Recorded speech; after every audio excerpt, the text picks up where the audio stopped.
This week on Lectures in History, Robert Paulett of Southern Illinois University Edwardsville talks about Caribbean sugar and its role in the development of Britain's Atlantic colonies, especially ideas of race and slavery in the 16th.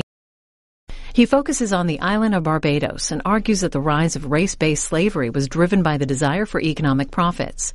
Because the island was dedicated almost solely to sugar production, inhabitants had to rely on other colonies for necessities like food and wood. His class is about an hour and 10 minutes. All right, so, everyone got a free packet of sugar, for stepping in the door here. And, y'all don't seem particularly grateful for this. I wanted to hand this out, as a kind of a lesson of, set us up for this lecture, thinking about, how we're still connected to the past. To do what I had just done, which is to hand out probably maybe a quarter cup's worth of sugar to people that, I don't, that aren't my close personal friends. I like you all very much, don't get me wrong, But to do that, just to hand out like a quarter cup's worth of sugar, if this was the Middle Ages in Europe, that would have been an incredibly extravagant gift, Sugar, back in the 1300s, when this class started, was a very rare and expensive good. It was treated as a medicine. It was prized, and it was available only to the richest of the rich in Western Europe. So to hand out this small amount that I just gave you would have been seen as an extravagant gift. But today, sugar is so common, it's so everywhere, it's so much a part of our diets, that it's nothing, You can go into a gas station and grab a handful and just take it with you, I paid for these. But sugar is so cheap, it's so common that it's tougher now to avoid sugar, than it is to get it. Has anyone here, for various reasons, ever had to give up refined sugar for dietary or medical reasons? How easy was that? Not at all. It's really hard. It's in a lot of stuff. It's in everything. Stuff you wouldn't expect it, like medicines and pills, It's everywhere. And how this came to be, how it went from being this rare and expensive good to being this thing that was so common, it's so hard to avoid, This gets us to the heart of the class, too. Because the story of sugar's development as this commodity from being a rare and expensive good to being something that everyone had access to was tied very closely to the colonization of the Americas and to the development of slavery in the New World. So this little good, that we don't think much about, was actually part of a massive reorganization of all the cultures of the Atlantic Ocean that bordered on the Atlantic Ocean. So that's what we're talking about today, is the history of sugar in the Americas. And it gets us to not just where the food stuff came from, but gets us into some really significant questions, because sugar was one of the main motors of the slave trade in the Americas. 75% of all Africans brought to the Americas in the 1600s were brought to areas where they were growing and making sugar. It was a huge business. It was, some scholars argue, the first industrial enterprise in the Western world. So this tiny little thing, this little sweet stuff in these packets here, has a very, very significant history. And that's what we're talking about today. And, it has a lesson in just how boring evil can be, When we think about slavery, we think about it as one of these great evils in history. The people at the time did not see it in that way. It was made out of thousands of tiny decisions that made lots of sense, that added up, created this institution of slavery in the Americas. All right, so focusing on sugar, focusing specifically on the English Caribbean, because this is a course in English colonial history and United States history. And so we're talking about sugar, but we're talking about much more than that, because without this commodity, without this development, without the Caribbean, the shape of North American history, meaning here on the mainland, would be very different too. And just to kind of give us a sense of what's the scale, You sort of chart a timeline here with the colonies, So we start in 1607 when the English plant Jamestown, in the Chesapeake Bay. And so English colonies in the New World, there's just that one. And then after 20 or so, 30 years of experimentation, right, there's been some expansion. Right? Our Puritans have settled New England and have expanded out from Massachusetts Bay to form new colonies. A second tobacco colony has been founded next door to Virginia and Maryland.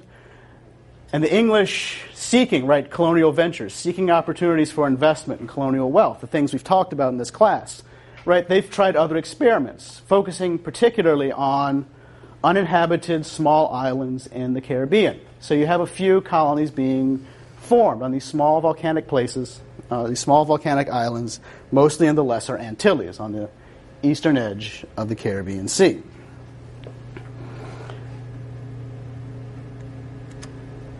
$60 later, England hasn't really expanded that dramatically in the Caribbean. They've conquered Jamaica, which is no small prize, and that's certainly true. But when we look at the mainland of North America, we've seen a rapid explosion of colonies along the east coast of North America. Right? 12 of the famous 13 colonies have been founded by this point and are being developed rapidly. And it's why sugar is so important, because the development of the east coast of North America is tied closely to what's going on in the Caribbean. As these tiny islands, slightly less tiny in the case of Jamaica, become developed, become planted, become home to these massive sugar-producing plantations owned by the English, the east coast of North America develops as a kind of support system to these Caribbean islands. So traditionally in an American history class, we just focus on this part of the map up here.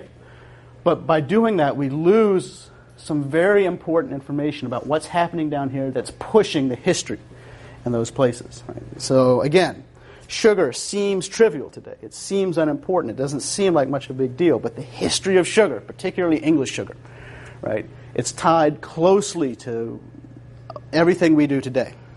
The history of how we do things and the history of the country we live in today. All right. So these little islands here, right, have a big influence in things. Particularly if we focused in on, right, the island of Barbados down here, which will be the main focus of today's lecture. Almost impossible to see on this map, right? We zoom in, still pretty hard to see.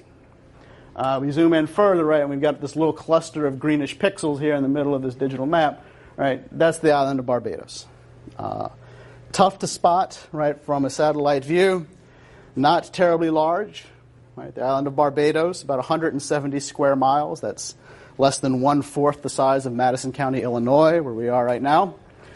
But this tiny island has a majorly large influence on the shape of England's empire in the English Atlantic. All right. And so all of that, right, driven by sugar.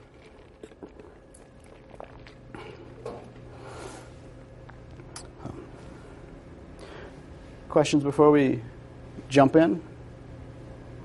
The mic is open. There's more sugar in it for you if you like. All right. Right, so let's catch up, right, with the history of sugar prior to the English settlement of Barbados, right? So, right, we've talked in this class about how sugar was a rare and expensive good. We talked about it way back in the day when we talked about early Portuguese expansion into the Atlantic in the 1400s. So Portugal had tapped into this European love of sugar, right? And sugar's an easy thing to love. It's sweet, it tastes good, it makes other foods taste better. It gives you a jolt of energy that you miss when it's gone, right? It's a very addictive substance. So sugar, right, there's a reason people wanted it so much. It tastes good, and it gives you that buzz. So Portugal had tapped into this, right? Expanding sugar, right? The crop had originally developed in South Asia, had come west through various trading networks. Most European sugar in the Middle Ages came from the Eastern Mediterranean. Portugal sort of gets this technology, expands it onto the island of Madeira, and then the 1500s takes the sugaring technology it's developed and expands it even further to the coast of Brazil, down here at the bottom of the map. And as part of this trade network, right, the Portuguese had also innovated other things, tapping into West African slave trading networks to provide a source of labor for its sugar growth, not the only source of labor, but an important one. And so this is what's happening to sugar, right, between 1500 and 1600, this slow expansion through Portuguese trade networks. And throughout the 1500s, the Portuguese had expanded and innovated and invested in sugar and developed a basic set of techniques for producing it, improved upon older techniques. Improved upon meaning, in terms of production capacity and all of that.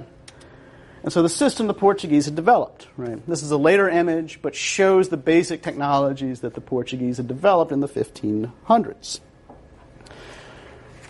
And hopefully looking at this, we're already getting a sense that growing sugarcane is one thing, making sugar is another. To take the raw cane juice that grows in sugarcane, that plant that was on the slide when you first walked in, and to turn it into crystalline sugar, to turn it into the stuff in these little packets, right? This is a very elaborate science, right? To refine that juice and turn it into crystallized sugar, right? You go to a sugar refinery now, it looks like an oil refinery, right? It's a massive thing, smokestacks everywhere, turning raw juice into crystalline sugar. And so this was, right, all based upon, right, this is the 2015, the sugar refinery is a 2015 version of what the Portuguese had begun developing. So growing sugarcane, fairly easy, right? It's a grass that grows well in tropical climates, first developed in the southern parts of Asia.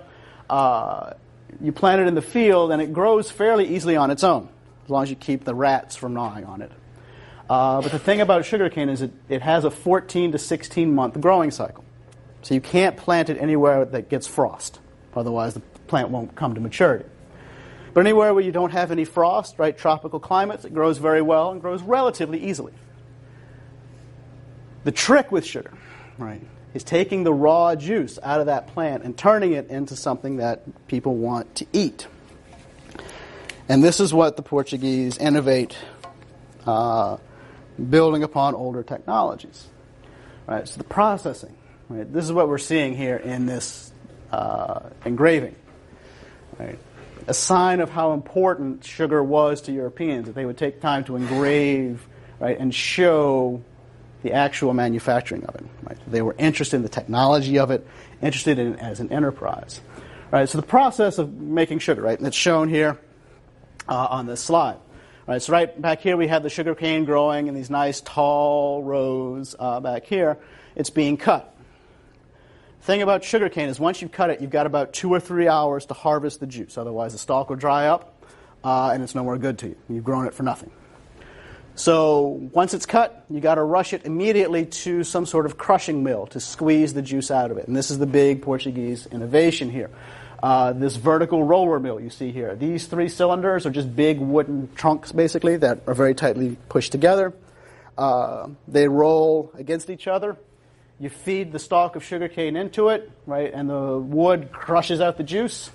That runs down a little trough, and then the hard work begins. This is already hard work, hard physical work. But the really tricky part begins when you actually have to start refining it. And there's a development, right, of just boiling this raw juice over increasingly smaller, increasingly hotter fires. And at each stage, you remove certain kinds of impurities from the cane juice. And so as you boil it, right, this is all supervised in the 16th and 17th century by a very skilled tradesperson called the boiler. And this person is sort of like a master chef. That's the kind of skill level we're talking about. Someone who can see the juice bubbling, can skim off the impurities, leave the good stuff behind, and then knows the exact right moment when that juice has to go from one kettle to the next. It's a very tricky thing. And knows the exact right moment when the sugar is as refined as it's going to be, but before it's burned, then you take it off the last fire and leave it to cool. Right. So this is a labor-intensive process to make this. It requires massive amounts of labor. You've got to have people running cane from the field to the mills. You've got to have people and animals turning the mills constantly during harvest season. You have to have people cutting firewood and stoking the fires to keep these kettles burning, because once that cane is cut, it has to move fast. You can't take a break. And then you have to have people hauling, sugar from place to place, juice from place to place. And so this is a very labor-intensive business. And it's a round-the-clock endeavor. And then once it's all done, it cools down. And after all of this work, right, all this juice, all of this boiling, the end result is you have basically a loaf of sugar, 1/3 of which has too much molasses in it, so you can't use that. 1/3 of it is just kind of foamy and kind of dirty. And you've got 1 pound of good raw sugar right in the middle of it that then has to be refined again to turn into white sugar. The molasses you take and you convert it and you distill it and you make rum out of it, just to kind of recoup a little bit of money out of the waste products. But here you go. All right, this is sugaring on the Brazilian coast as it's developed. And throughout the 1500s, we get more and more towards this kind of system. So 2 things should jump out to us about this right now. Is that, 1, you need a lot of labor to make this happen. And 2, this is a complicated technology for the 1500s and the 1600s. This is not cheap to build. It's not cheap to maintain. You have to have people that know how to make this kind of machinery in order to make it all work. So it's expensive to start a sugar operation. But Europeans love their sugar so much, right, that people will pay enough to justify all of these expenses, maybe sort of down the way. So while cane is easy to grow, the mills needed large labor forces, right?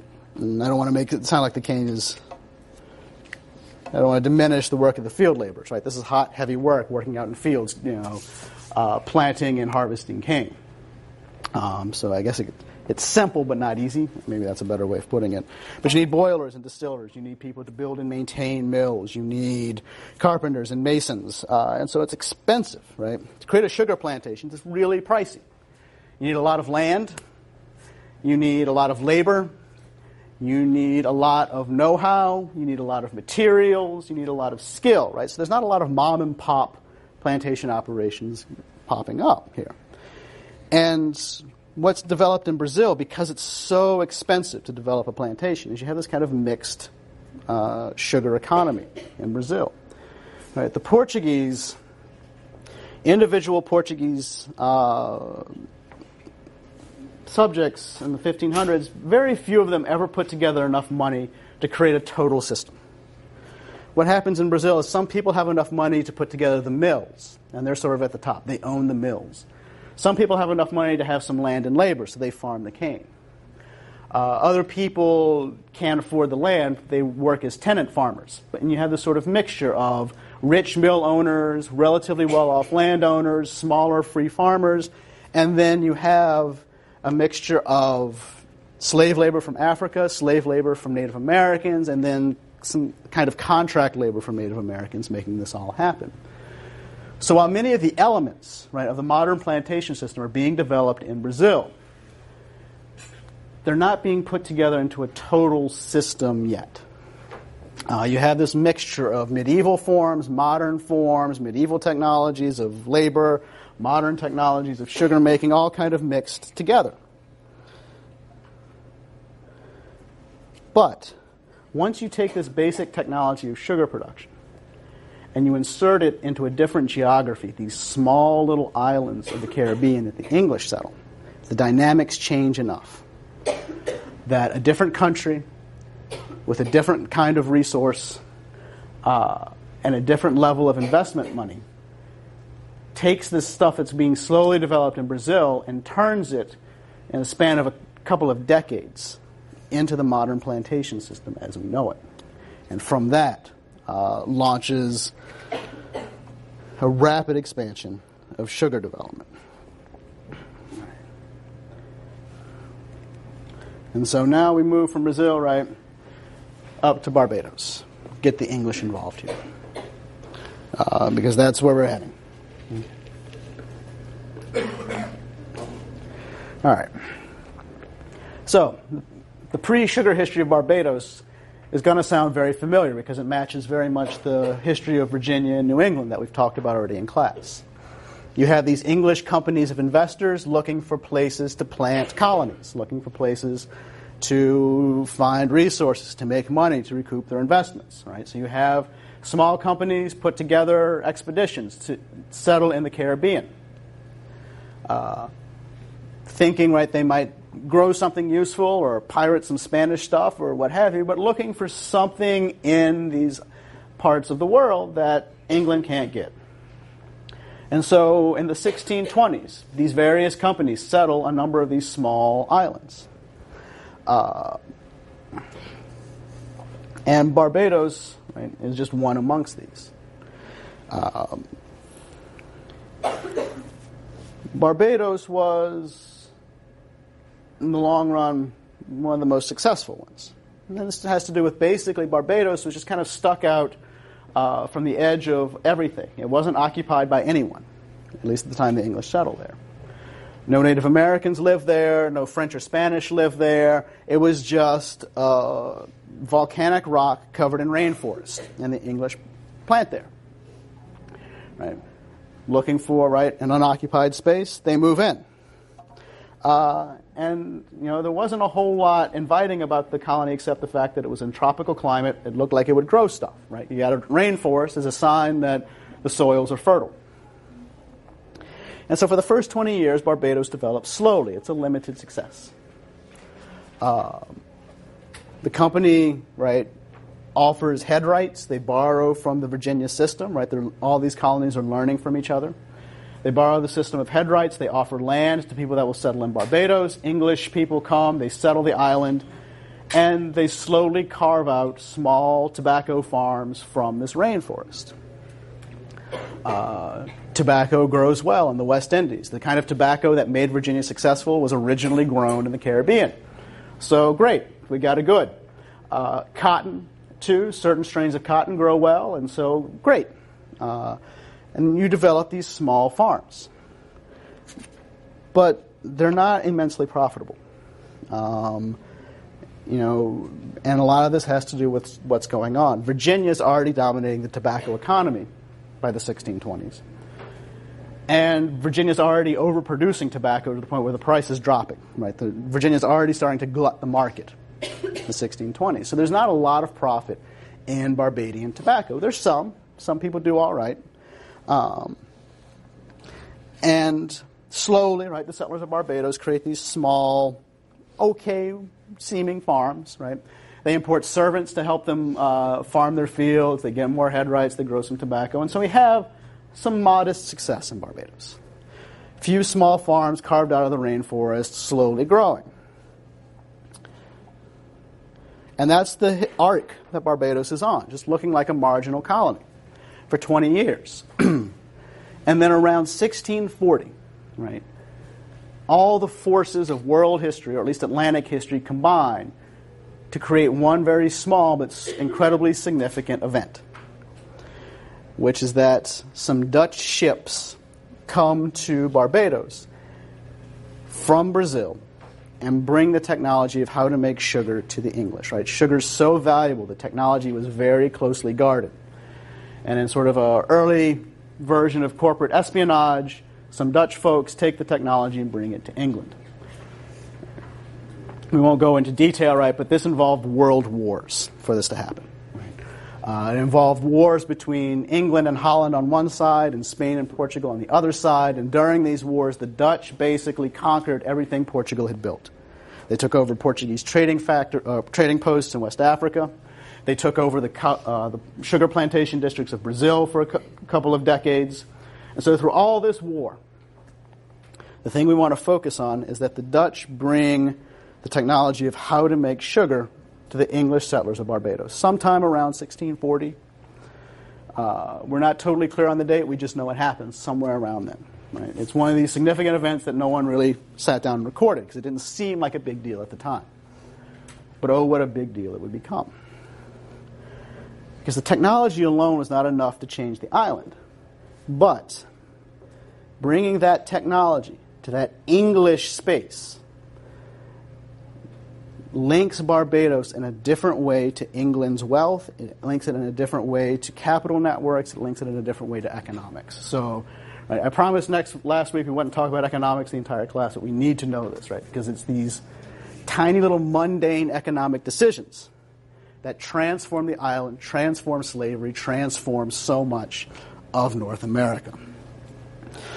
Because what happens when the technology comes to Barbados is an investment opportunity is created where one hadn't been before. Right? The tobacco plantations of Barbados, they weren't turning out enough profit that a lot of people back in England were thinking, yeah, let's invest our money there. But when English people realized they've got a space that can grow sugar, and they've got a space where they can mill sugar, all of a sudden, that's a prime investment opportunity. And so what happens when this technology comes to Barbados is that all the pieces come together. There's a settler class, right? There's people on the island that have established it as an English domain. You've got a small group of tobacco farmers who've established credit and connections back with England, so Barbados has a reputation as a place that can grow stuff and is relatively secure. Right? It hasn't been burned to the ground by the Spanish in the past 20 years, so it seems like a relatively safe space for your money to go. It's got access to this valuable technology the Portuguese had developed now, and through the Dutch. It's got access to a West African source of labor. Right? It's tapped into these West African slave markets the Portuguese and the Dutch had been developing. And now if you put all that together with the most crucial ingredient of all, money, all of a sudden Barbados explodes. Right? It's not completely overnight, but it's still kind of amazing how rapidly it happens. Right? It takes some time, but within 20 years, Barbados has gone from this island with a few small tobacco farms growing slowly to the heart of an emerging modern plantation complex, dominated by rich planters, producing sugar on a scale per acre that is hard to fathom, and in the process transforming the laws, attitudes, ideas, beliefs of English people around the Atlantic here. All right. So, the process is slow, but it happens. Investors in England buy up land in Barbados, right? That's an investment opportunity. Sugar growing acreage, that's valuable. So they start buying it up, knowing that they can grow it now and mill it themselves. Other investors build mills, sometimes on land they own, sometimes on land, just build mill to process other people's sugarcane juice. Free inhabitants and servants, right? Some new immigrants come and take up land as tenant farmers, but they very quickly kind of get pushed out. Because these investors, putting money into the island, expect to see a return on that investment. And because of the geography of Barbados, because of the nature of investment, because of the emerging economy, right? This is tied closely to the emerging idea of capitalism. Because of all these factors coming together in such a small space, these investors then start pushing more and more to accelerate the development of slavery on the island. All right. Because investment has a number of effects.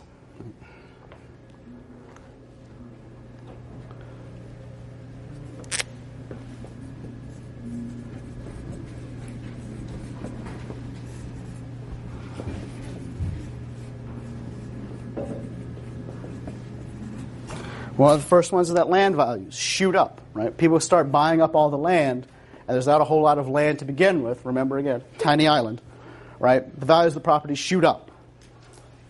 So that automatically, the people that can afford to buy acreage see an increase in their wealth. Their real estate holdings go up. That's important, because that's money you can borrow against, right? That's a source of collateral. It's a source of credit. So investment leads to more investment, right, as people borrow against, right, the value of their rising land. But if the land values rise, there's an incentive, right?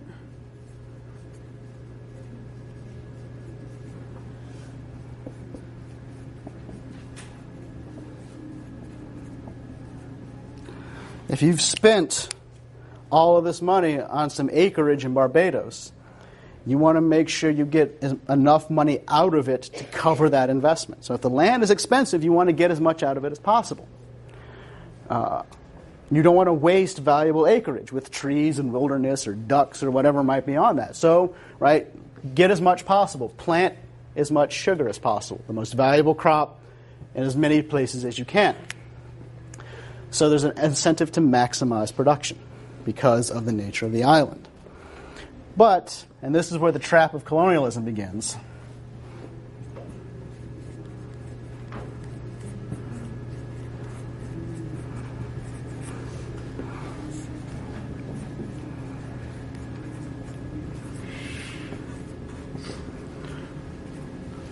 no one had yet developed the idea of the law of supply and demand, but they were feeling it. Right? And what happens is as these people plant more and more sugar, grow more and more sugar, the price starts to come down. Which means that if you're going to recoup your investment, you have to plant more and more. And alongside that,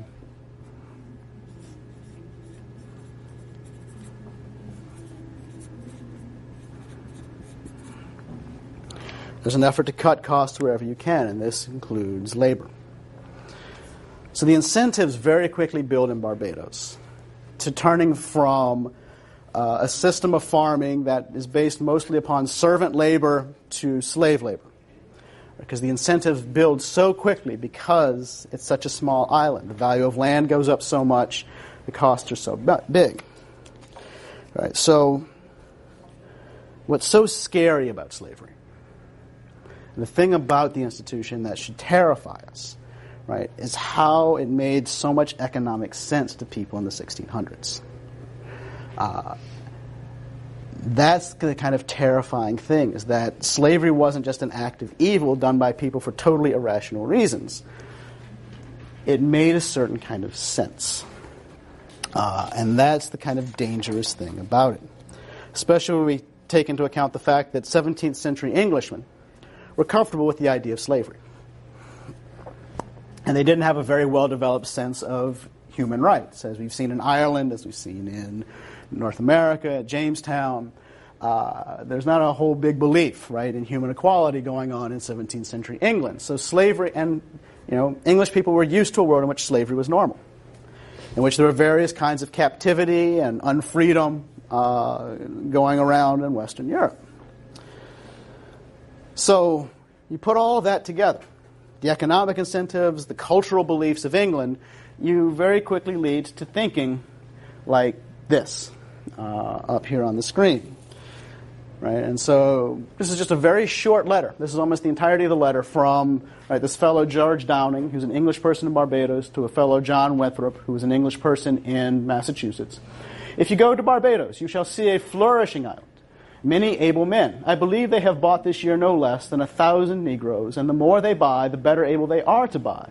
For in a year and a half they will earn, with God's blessing, as much as they cost.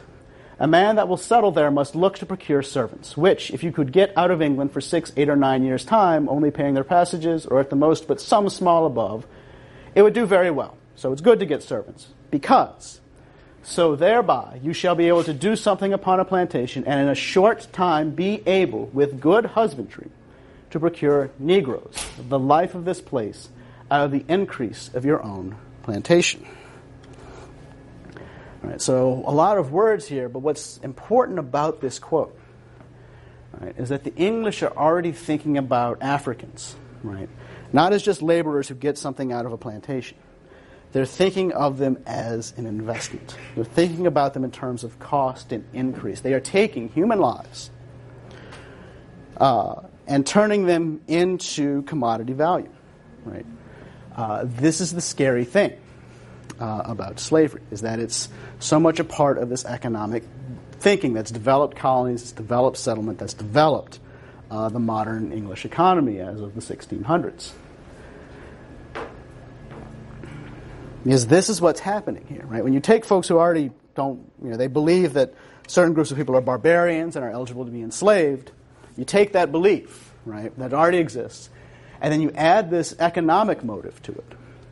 You get something that's a little bit different and is moving towards something even more brutal, than captivity and slavery as it existed in medieval Europe.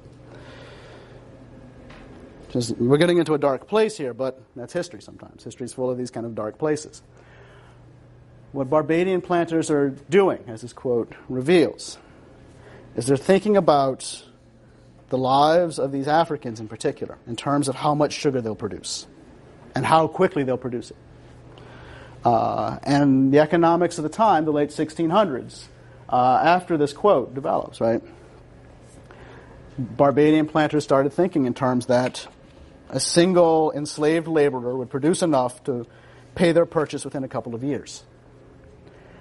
And then anything they produce after that, right, would be mostly pure profit once you subtracted the bare level of subsistence given to these workers, right, of shelter and food and clothing. Right. Medieval laws on slavery still insisted, right, that masters of slaves provide bare sustenance to their slaves. But now these human lives, in addition to these old medieval laws, are developing this new thing, commodity value, a value in terms of what they produce, a monetary value. And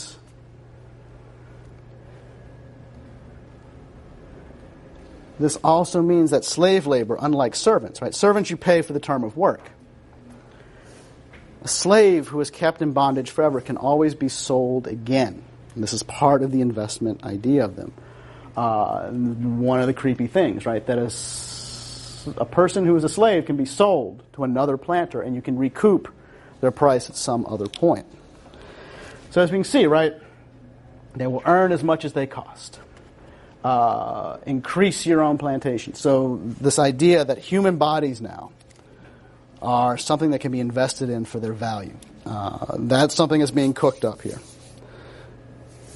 And as sugar prices decline and the pressure to produce more and more increases, right, it's much easier for the English to start emphasizing slave laborers in terms of what they produce rather than as people in and of themselves. In addition to just the mental thinking about what it means to hold a person in bondage, the English are also changing the way work gets done. Right. In the English islands, they're developing a more complete control over their labor forces. These are small spaces, right, and increasingly full of thousands and thousands of forced migrants from Africa. Right. So in Barbados and in places nearby, the English developed what's known as the gang system of labor, a way of organizing a workforce, right, to ensure maximum productivity. And, you know, we don't think of this as a major innovation because it seems fairly simple, but it's, you know, because we live in a world transformed by it. The idea is basically you line everybody up and make them work side by side so one person at one spot can supervise a lot of people. And person who works too slow, you can see them, right, because the line will move ahead of them. And so this is how cane was planted. This is how it was harvested. This is how vermin were driven from the field. Once it became harvest season, right, these folks could be lined up as a kind of human conveyor belt to move cane from place to place, to move juice from place to place, to move fuel from place to place. Right? And so this idea of organizing labor as a kind of military-style gang that can be supervised by one or a few supervisors. This is an innovation in labor practices going on in the islands. But it allows maximum production, right, to force everyone to work at the pace of the fastest worker.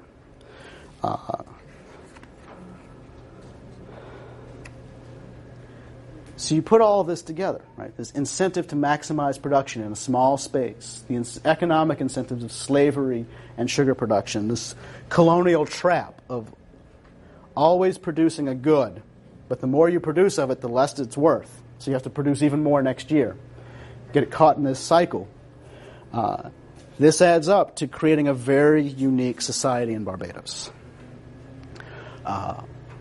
Different than what was created in Brazil in the 1500s. Different than what was going on in Jamestown or New England in a similar time period. Because what you have now is in these small islands, you have a very unusual situation. You've got a very small number of wealthy white planters And within 20 years, right, the only people that could afford to purchase this much land, this much labor, to purchase the mills, were very rich people.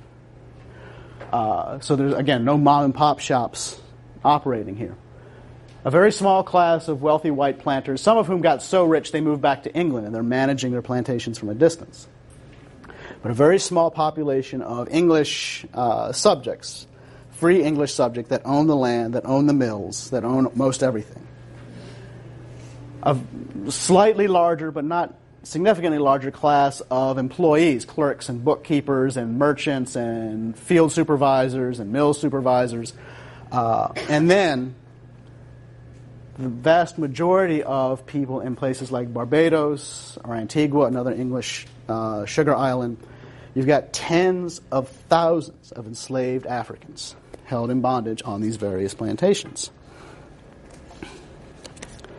And this system, right, and the labor organized according to the gang system, producing sugar almost exclusively, right, because the idea is sugar is still, even if the price is falling, sugar is still so valuable. The planters feel like it's a better use of their land to plant every acre in sugar and then use that wealth to buy whatever else they need. And this is where the rest of North America comes into play. Right? This is where this gang system, the innovations of the sugar in the Caribbean all start to come together and start to reach beyond just these tiny islands and come north to mainland North America, which is ultimately what we're interested in this class.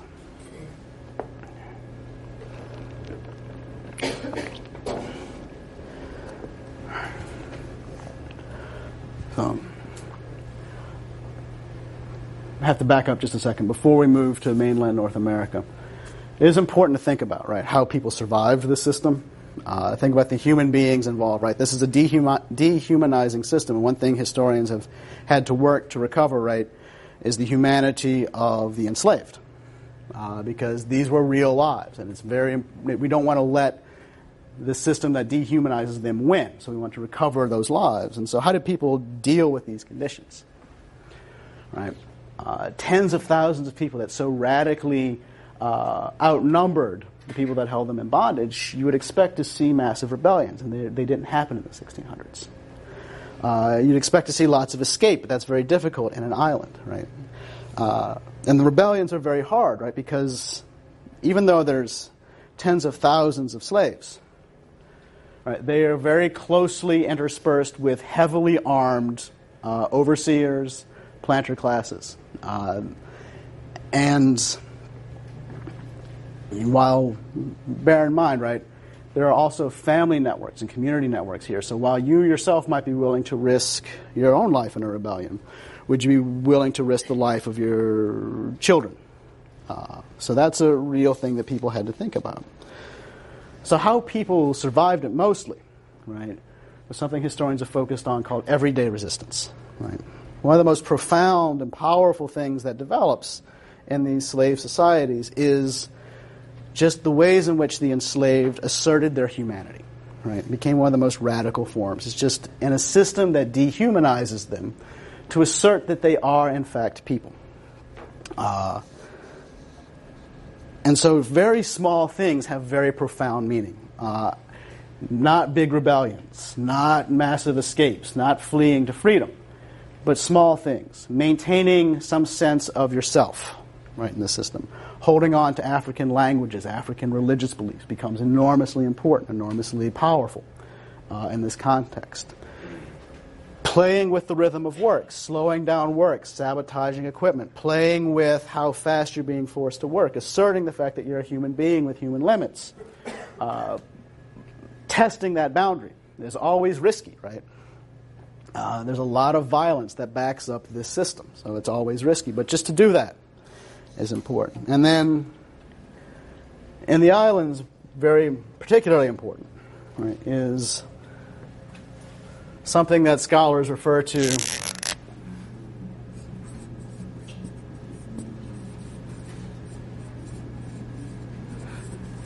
and the language is French, because a lot of this was developed in studies of French sugar plantations in the Caribbean.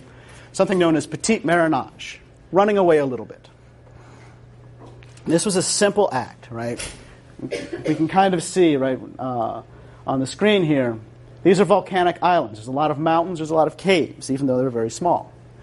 So simply sneaking away from the plantation for an evening to visit friends, to visit family who might have come over from Africa who you've been separated from, simply to, right, have a drink, chat with each other, talk to each other as family, as relatives, as friends, and then sneaking back in before anyone is missing you. This becomes incredibly powerful, right? To just remember how to be a person in a system that dehumanizes you. And it's important to note, right, that these small acts also become very important because slave owners in the islands and in the mainland colonies are always trying to legislate these actions out of existence. And we'll see that when we talk about slave codes next week. The humanity of slaves is a constant problem for the law in slave colonies. We'll get to more of that next week here, but it's very important, right, after thinking about the brutality of the system, to at least not let the brutality take away these people's lives. All right. So, but no mistake, right? This is a brutal system. It's backed up with a lot of violence. And this is just to kind of give us a scale of what we're dealing with. This is a map of Barbados in 1651. Right? The island is covered in plantations.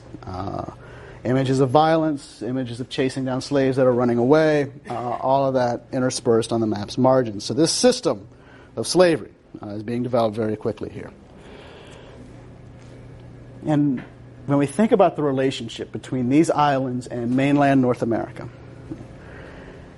it's important. I mean, the thing that kind of keeps coming to me is that these islands, they were zones of consumption. They just consumed so much.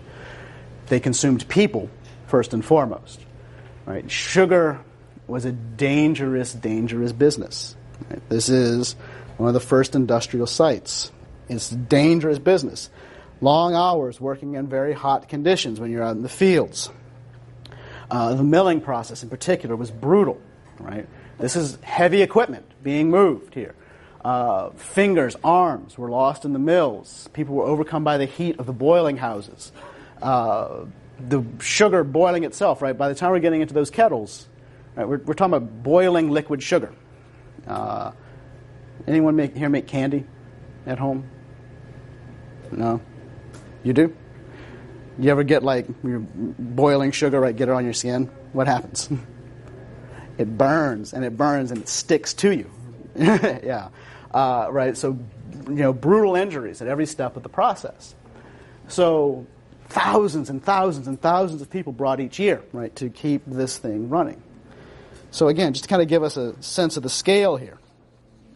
And my numbers here are from an older study. They might have been changed, but the 1600s, right, the century we're studying here, 1600s, about 1.3 million, give or take, Africans were brought over to the Americas as slaves.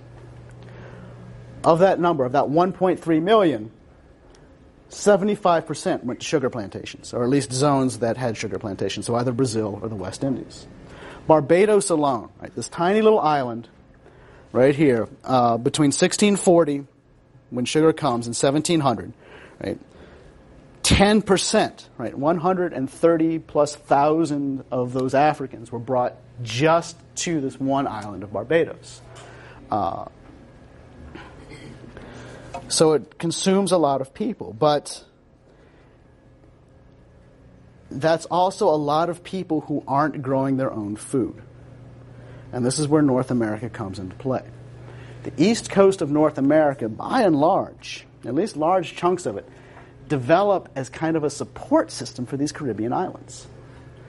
Right? Because down in places like Barbados, down in places like Jamaica, down in places like Antigua, you've got thousands and thousands and thousands of people, large population centers, and they're not producing much of their own food. Right? The incentive is to plant everything in sugar.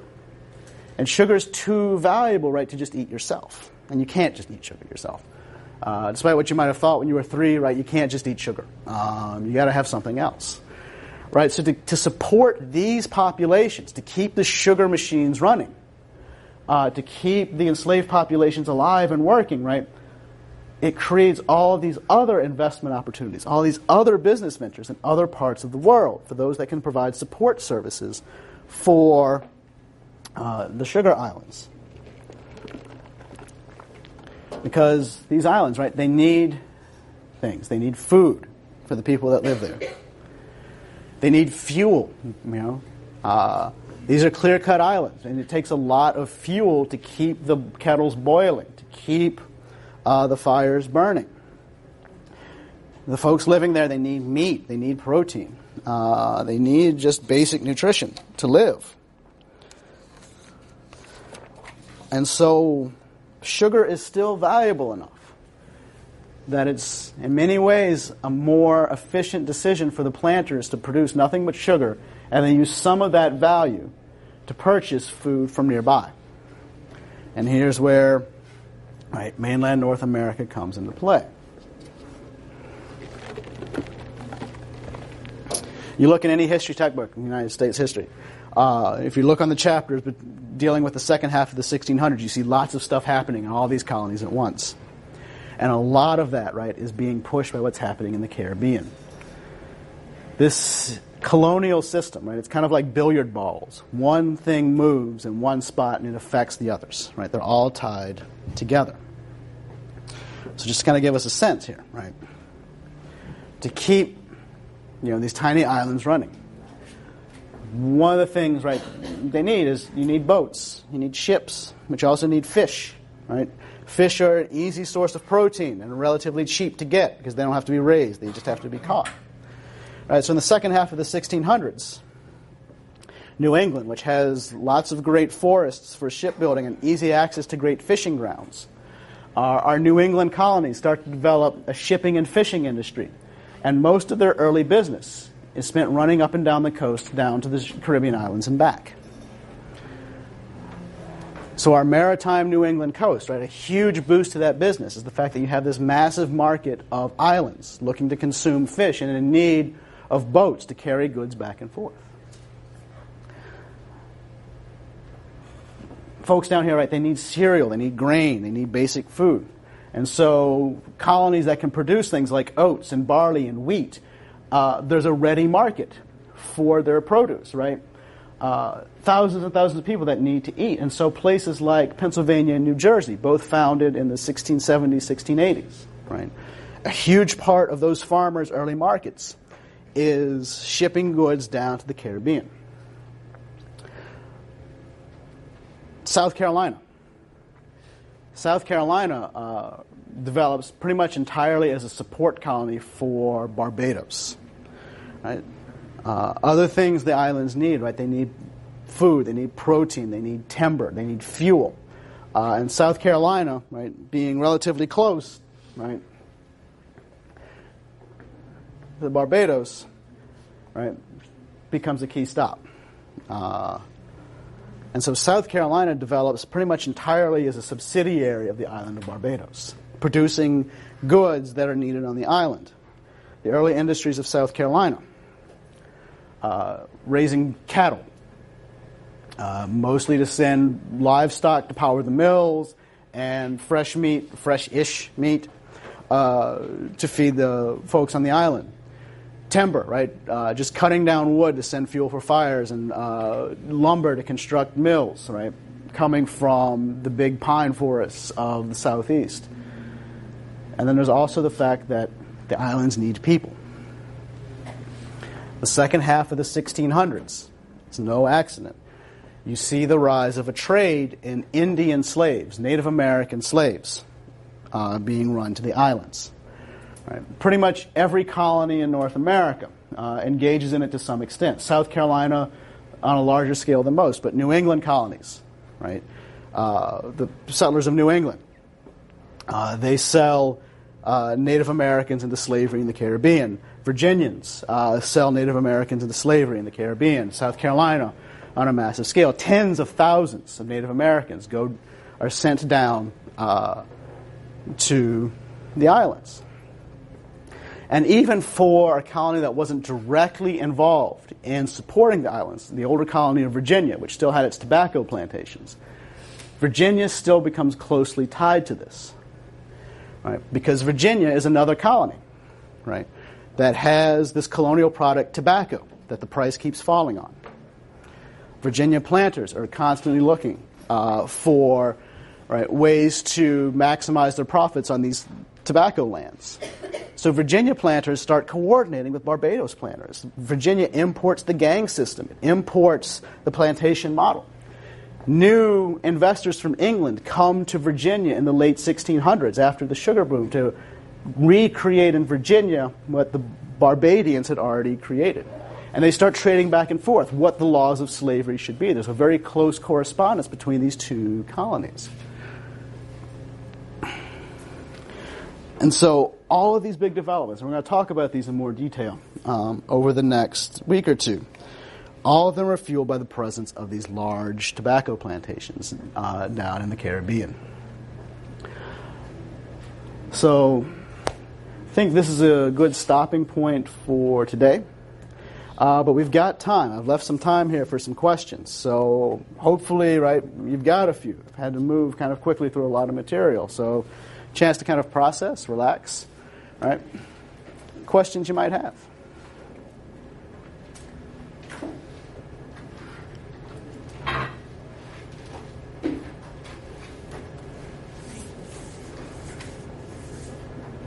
Yes. I need to ask you to come up to the mic. Thanks, Caleb. Talk right into it. Yep. How comparable would you say the indentured servant system is with the slave system? Like, would you compare them to slaves, or would you say they're treated a lot more fairly? Excellent question. So Caleb's asking to compare indentured servants to slavery. It depends, and every answer in history begins with "it depends," right? So in this case, it depends on when we're talking about. At the very beginning of this process, there's not a whole lot of light between the system of indentured servitude and the system of slavery, especially in terms of treatment. Right? Servants were considered an inferior class of people that could be treated fairly brutally. So the laws governing servants, the laws governing slaves, they're actually very similar. Though one and the actual day-to-day treatment was very similar. The biggest difference being someone that had a servant's contract served a defined number of years, which could stretch into an entire lifetime. Someone who was a slave served for life. Right? That was the biggest difference, was the term of service. But then once we start getting into the later part of the 1600s and these laws have started to change, you start to see a much bigger gulf, right, in which slaves are forbidden from having firearms while servants might be. Slaves have much more restrictions on their movement than servants might. And so as we get into the and we'll talk about this more, as we get into the later 1600s, there's a bigger gulf opening up between the life of a servant and the life of a slave. So originally they start quite closely, and the laws of slavery come out of the laws of servitude, but they get bigger and bigger as we go on. The servants weren't protected under the laws of Christianity that say you can't enslave other Christians? They were protected under that. The biggest difference being that slaves also were. So there were more legal protections perhaps for a slave in the earlier part. Those legal protections get stripped out one by one, and servants keep, right? So, for example, by the early 1700s, it's still illegal to kill a servant, but it's legal to kill a slave. Right? That's sort of the big example, one of the big examples right there. Yeah, pretty much. Okay, I could give you 3 more hours of lecture on that, that one question. But let's other questions.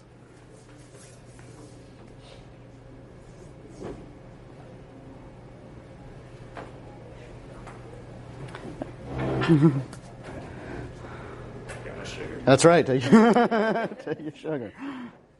So I'm actually curious what started the thinking for giving slaves their rights back. I don't want to be too sadist. No. That's an excellent question, right? And it's one, again, that we'll talk about later in class, because the answer is this system, right, and its offshoots create a kind of slavery and a kind of ideology that actually shapes an idea of freedom and liberty and equality later on. So, right, what actually happens is this system of slavery gets improvised in the 1600s, and in reaction to this system, this idea of freedom and equality and liberty get developed in these 1700s that eventually comes back and ends the system of slavery. How does the part of efficiency, investment, play with also the very first idea of the slaves? We need to make money, we need to make profit. Let's get these guys and do this. Mm-hmm. Either they're killing them too fast, they're not working efficiently, they're not making enough money. Does that then create codes to treat them better to get more profits? Does that kind of work hand in hand?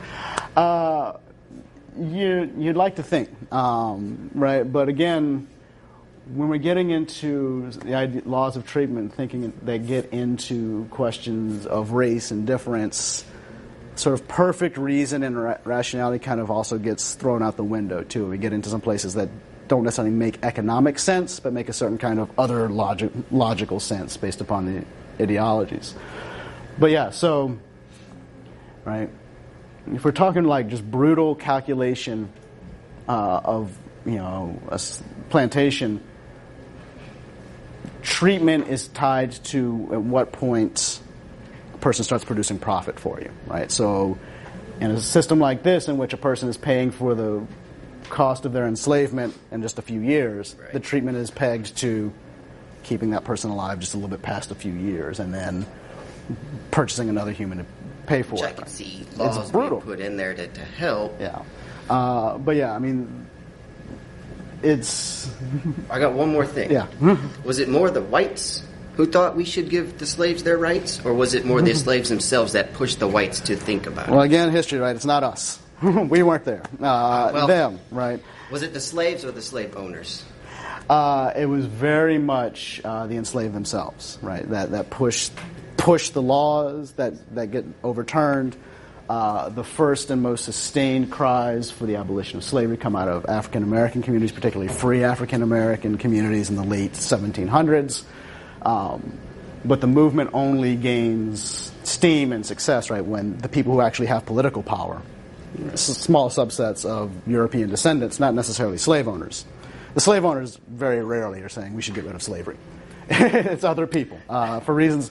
And again, right, this basic question of when does the idea of slavery go away and how does that happen? That's pretty much the rest of this class, is talking about the conditions that shape and change and transform that. So that's a big question you actually asked about how we get from a system where this is okay to a system where it's not okay. That's all I got. Thank you. All right.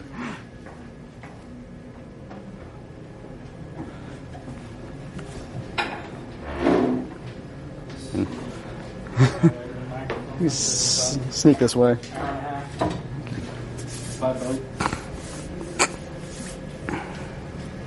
So what's going on in South Africa at this point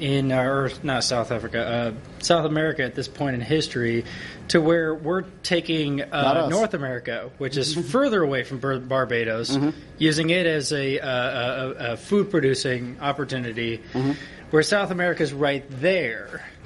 And why aren't we pulling slaves from the same region? Not us. Well, yeah, the historical people at the time. Well, I mean, it's a big question, right? One of the short answers is South America's already settled by the time that the English are settling these colonies and looking for places to establish. But it's also right that, the coast of Brazil, for example, right, is not... It might be physically, and I don't know the actual shipping lanes and all this, but is it worth going to war, which costs a lot of money to get these relatively marginal, profitable things up and running, or just settling the areas you already have and paying a little bit extra and shipping each trip, perhaps. So that's, part of it is the fact, and there's also the fact that the incentive, right? People have already invested in those colonies in North America. They want to see stuff coming out of it. They're not going to just abandon those and try and go settle somewhere else. So I know that was the first part of your question, and you asked me a whole lot of other things. So, the second part was, I guess it's along the same lines. Your answer answers both, but why not pull slaves from that region instead of having to ship them all the way from Africa? Go down from Portugal, grab them from Africa, and then ship them all the way to Barbados. Because. Anywhere to sleep. Was it? No, that's not. Well, not quite. They have no problem enslaving Native Americans. Mostly it has to do with what exists in West Africa and that doesn't exist in places like Brazil or exist in many parts of North America is you have these large civilizations that are at war with each other, right? So the wars and politics of West Africa, right, most slaves are war captives created during internal affairs in West Africa. And Europeans just sort of tap into that existing slave market, which geographically might seem more distant. Actually, it's a lot of ways easier for Europeans to just show up in a boat and make that trade. And the coast of Brazil, you've got these Amazonian cultures that don't have these large state systems, that don't have this massive sort of warfare, that don't have these existing kind of captive markets. So the Europeans would have had to create those, and that's actually much more difficult. So, I mean, this is, again, right, sort of one of the tricks of the slave trade. Europeans always find it easier legally, in terms of their conscience, economically, to purchase people who've been made slaves by someone else, right? And that way they can just sort of take them and plug them into their own slave system. And in many cases, right, a much more brutal form of slavery than they would have known in West Africa or North America or anywhere else. But that's by and large how the Europeans operate. They take advantage of the fact they have these boats and can move people from place to place and just sort of tap into these existing networks. So at this stage, it was the Spanish that was mostly in the Mexico, South America area, correct? Central America and the western parts of South America, yes. And then the Portuguese are on the east coast of Brazil. Okay. So that still really doesn't make much sense. They couldn't just build farms on the east coast of the place that's closest to Barbados Islands. Well, bear in mind, right, that when Brazil was open for settlement in the early 1500s, Barbados was just an uninhabited volcanic rock. They didn't know what it was going to become, right? So once Barbados has been settled and sugar has developed in the 1640s, right, the English already have these established colonies along North America, so it's easier to invest in them to produce for Barbados than it would be to conquer an entirely new territory and start a large, long war. Okay. Makes sense. No, okay.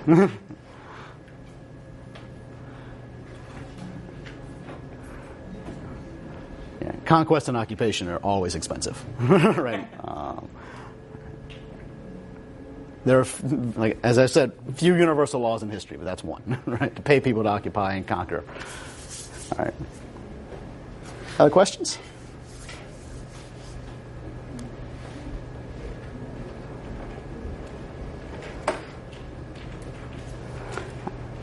Well, if not, thank you all very much. If you have questions, right, that you're not comfortable asking in front of the microphone, by all means come up and talk to me. Otherwise, we can talk more about all this stuff in class, office hours, et cetera, et cetera. So, all right. Thank you all very much.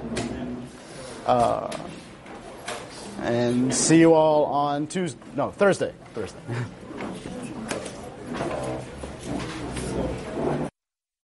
Join us every Saturday evening at 8 p.m. and midnight Eastern as we join students in college classrooms to hear lectures on topics ranging from the American Revolution to 9/11.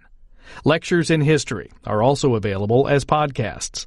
Visit our website, cspan.org/history/podcasts, or download them from iTunes.